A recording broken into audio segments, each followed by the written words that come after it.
আজকে আমরা দেখতে চলেছি এক্সারসাইজের মাধ্যমে কি করে আমাদের শরীরের গ্লুকোজকে আমরা কন্ট্রোল করব, সুগারকে আমরা কন্ট্রোল করব এবং আমরা ডায়াবেটিকের হাত থেকে নিজেদেরকে রক্ষা করতে পারবো।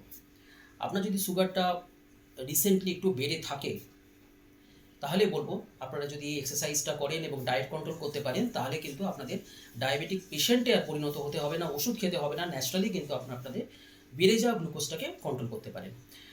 তো মাত্র 3টে এক্সারসাইজ এখানে করব এবং এই 3টেকে আমরা সার্কুলারভাবে করব, 1 2 3 দেন আবার 1 2 3।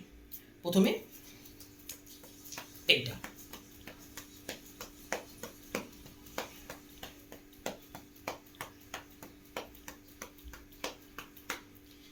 এটাকে 30 বার করবেন। আপনার যদি হাঁটুতে ব্যথা থাকে, আপনি যদি জাম্প করতে না পারেন তাহলে শুধু শুধু দাঁড়িয়ে দাঁড়িয়ে এইভাবে 30 বার করবেন। 2 নম্বর এক্সারসাইজ স্কোয়াট।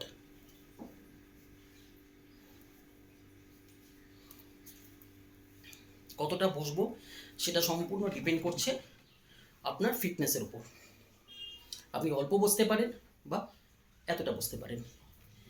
এটা করবেন 10 বার। 3 নম্বর এক্সারসাইজ হচ্ছে পুশ আপ।